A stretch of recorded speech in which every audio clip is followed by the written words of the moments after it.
kadib anoo sidii iska umul ah oo dharka cunugta iska dhaqdo lugtiina sidii uga xirnaa in cunugtii iska haysto waxaa dhacday inaa markii dambe banaanka la ii bixiyo oo walaashay inta imaad walaashay gadaalka imaatay marka walaashay imaad waa horta waa la iga furay marka walaashay imaad birti iga furay waxaan dhahay walaashay waa ku raacaan dhahay waxay tiri kuma wadaay reerkaaga joogay waxay dhahday abaaya waxay tiri marka samaha waa xasuustaa walaashay waxay tiri waa abaaya xamar noo raac naan wadno balbal xoogaa uu ku aqrisay muuse ka yeelin marka wuu ka diidiiday markii dambe adi si diid ma ah oo xoogaa walaashayna rabta inay wado isaguna uusan rabin aan ku baxa un xamar ku imaada samaha umana sheegin walaashaa dhib ku haysto walaashay waa u sheegay laakiin xoog wax ban uma sheegino qof kasta waxaan u dareemay inuu dhahayo naagaa taho dhaqankaana saana lagu dhaqmaa oo gabadho noloshu inay saan tahay oo nin hadaa gursidba oo dilkan aa ku noolaanaysid naagna aa u noqonaysid cunto u karinaysid cuntada xataa waxaan xustaa markaan u kariyo wax yaroo isagoo ku filno inta keen wuxuu dhihi jiray ii kare waa u karna meelaan u dhiga ma cuni jirin markuu yimaadaan siiyo uma xasuus jirin inuu wax ii rabo asil iska cunaa midii qaybsanto wax yaru keenaa wax yaran kale isagaa siinaa ima dhahaa maxma cuntay oo waxaa ma soo cuntay wax ma cuntay may dhahaa cuntada dhamaysana alaabta iska qaado dhaha ila cunno ma jirto maxay asaga la wixiisa meesha u saara wixiisa cunaa inaa cunay xataa ma ogo aniga abliif naaga ahaa waa la guursaday laakiin agoona ahaa weli cunug saqiir adaa kariyay nafaa ku haysa maxaa cun weysa ma dhahayo guriga cidda ku soo kariyay aniga waxaan isdahay ninka markuu imaado wada cuna ama ninka balaanka baqaay ama wuxuu soo reebi doonaa marka nolol fiican ma ahayn marka xuma bulshadu waa magaalo fiican dad fiican degan yihiin runtii aadan ugu xumaa qisaas inay kugu qabsato ma hiiraan aniga xusuusay ii leedahay xusuusay aan wanaagsanin ii leedahay xusuustaasna waxay ugu dirtay aan dhihi karaa nimanka ragga Soomaaliyeed intooda badan waay marka gabadhii aa umushay gabadhii aan dhalay marka waa seed ku baxday marka goorma waan ka qaadatay inaan fakado one day waa rabay in meeshan noloshaan ka baxo oo horta hal mar noloshaan ka baxo oo aan ka tago marka waa si xanuun badan uga baxay oo kaarta ah oo muxuu ahaay aan ku fakaray inaan jid dheer u maro oo aan u silco oo aan nafteed u bimeeyo oo umulaho naasacaan iga socdaan marka maxaa samaysay bulbirta horta gabadhii daaqadda igala hadli jirtay oo meesha iga sheekay jirtay waxay ii sheegtay ayadoo qabiilkeeta waa ogaa oo xabaadna ahay dhahday marka waxaan ku dhihi jiray meesha inaan mar wandhay ka baxa waa rabaa maadaama nolosheeda ogeyd albaabka dambe oo ay sheegtay oo ahaa ciddii habargirta ahayd oo xabaadlaha iyo habargirta ahaydna way ii tilmaantay marka waxaa maqli jiray marka inaan ugu sheekaysanaya meeshan waxaa dago oo joogo baabuurta u socoto gaalkacyo iyo dhusmareeb aduu guraceel dhusmareeb iyo cadaado iyo gaalkacyo amaro oo habargirta meeshaas ku hakadaan marka habargirta meeshaan uga dhargaane xamar kumaana aqoon meeshaan uga dhargamo ina habargirta tiro badan mindha meelaha socday meesha ku maqashay waay marka baabuurtooda amarto magaalada ayaa lagu sheegay ala ii sheegay gabadha ku sheegayso gabadha ii sheegta ma naagaha ka sheekaysanayo oo cidda u imaanayo duqda gurigeeda waay ka sheekaynaa marka waa baxnay waxaan ku fikiray marka inaan baxo wandhay baxo cunugteydoo yar waa xasuustaa boolbira inta u qubay boolbira inta ugu shushubay boolbira cado ilmaha inta loo mari jiray dirac cambuur yaro baatiyaan u geliyey ayeydii aan hoos ka geliyey ayeedeed awootadeed maa la dhaha odayga ayadiisa aan baalka geliyey marka ana waa maxaa ka wadaa ayeyda cunugteyda abootadeed ayeydeed hooyada sii dhashay marka qoysku waaba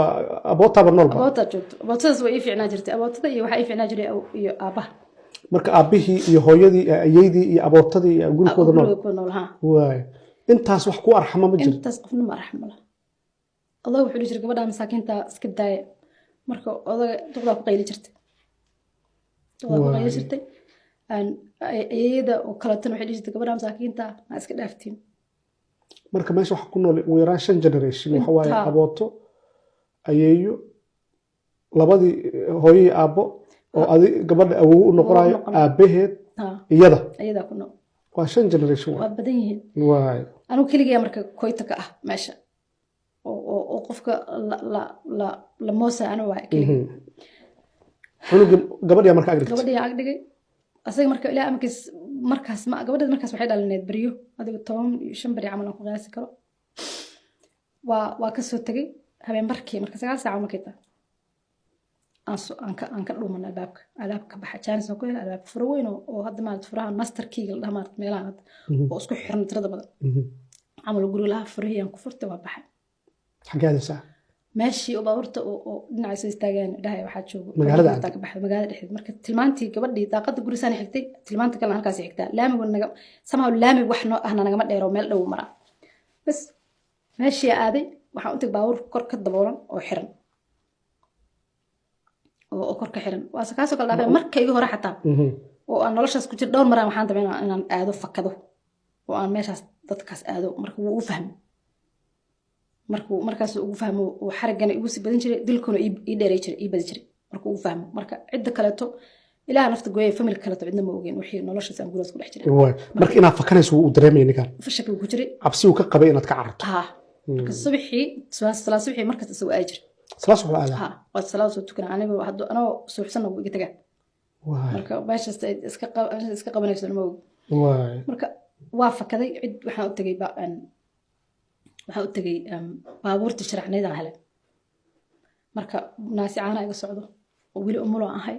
2 mar oo yaro bisaan dharba ma haystaba labadoo cala meelaha taalaan isa gashtay 10 cisha dhalantaa 15 bari aan dhalanahay waa baxay waxaan u tagay baabuurtii u tagay baabuurta laftirkeeda haddeer marka noloshaan aan ognahay is riski inaad baabuur dadoo meel iska tala u tagto iskala hadasho marka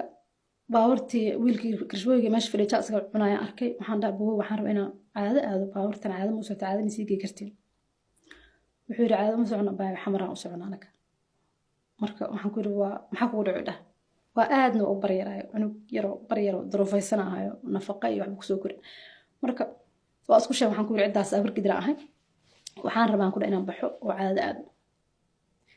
wuxuu yiri caado ma san xamar u socon hadaa xamar waxaan dhahay shirkul ma geey kartiin shirkala taqaanaadii shirkala aan marka shirkala wuxuu ka maqli jiray cid marka baxda halkaas ay joogaan oo ma qofkii taga halkaas ka maqli jiray maqalkii ugu jiray markii aan xamar joogna xataa waxa la jiray shirkala adeerkii aan ma adeerkii waa degnaa marka waxay ninka buu waday niman kale qayla u geeyay oo wuxuu geeyay aan batrooniga iyo wiilkii darawalka qayla u geeyay adeer maxaa kugu dhacay u dhahay waxaan dhahay adeer waxaan rabaa inaan caado igeysiin marka wuxuu dhahay caado adeer ma socon xagga u soconaay maxaa kugu dhacay u dhahay waxaan dhahay meeshaan deganaa buulo meel baad tuulaan sheeg tuuladaas ka imaan dhahay oo boqol qablo aan ka imid marka waxaan rabaa dhahay inaan meeshaas aado wuxuu dhahay ma socon caado xamar laak oo ku kara xamar igeysiin adeer meeshaas shirkal ma geey kartiin oo maxaa u sheegtay buu qalbina khadib maxaa u sheegtay waxaan ka cabsaday inay dhahaan inay cabsadaan magaalada ka timid inay la turkada inay cabsadaan oo ninku xataa dadka deegaanka dib noqon kara hawaad noqon kara aan marka waxay dhaheen marka isku sheegay midaa wuxuu dhahay yaa taa marka waxaan dhahay markii ka tuulaa salabaan aan dhahay marka ninka baawrka u reeyay salabaan aha oo badrooniga ninka isoo waday marka baawrka shirka laga saar wala isoo waday waxaan lacag naga qaab kasma bahaysto lacag laba calo aan gashanahay bis waxaan ahayn ma haysto sidii ugu soo waday wuxuu i keenay waxa la keenay ku wareestiya ku dhalay kuma dhihin maadaama ina ayaa tooda ina habal ina shidan guud ahaan dhah ina ayagu waa midda waa ay qooday laakiin adu ina ayaga sheegtay soo wada xamar baa xamar la keenay jidka cunteega soo siiyay jalaqsi waxa soo soo marnay cunteega soo siiyay xamaraan maanaysa aan soconay dan waxa shirku la leeyahay markii la guru adeerkay aqaan waa aad kadib sidii waxaan ku imaaday xaafadeen meeshan ka bilaaban doontaa adiga oo aan ku talagelin ayaad ii sheegtay oo muddo kooban jooga maalmo inaad Denmark ka dhici doonto 2 bilood wax ka yar gudahood marka sheekada halkaas aan ku hakiraynaa qaybta labaad gabadhii dhibanayd ee maskiinta ahayd ee rafaadsanayd ee cagaheeda ka soo carartay ee xamar timid waxay noqon doontaa oo ay geli doontaa safar aysan ku talagelin oo aan u qorshaysnayn bishaas ay cararayso bisha ku sii xigta 2 bilood gudahoodna waxay tagi doontaa Denmark wax qorshaha ay ka lahayd haba yaraatee ma laha barnaamijka qaybta saddexaad ay noo badal hadduu Allah ugu dilo ogolaado waxay ahayd Xanaan Shidane oo barnaamijka marti noogu ahayd waad ku mahadsantiin daawashada barnaamijkan wixii ra'yiga qaybta hoose commentiga ayaad noogu reebi kartaan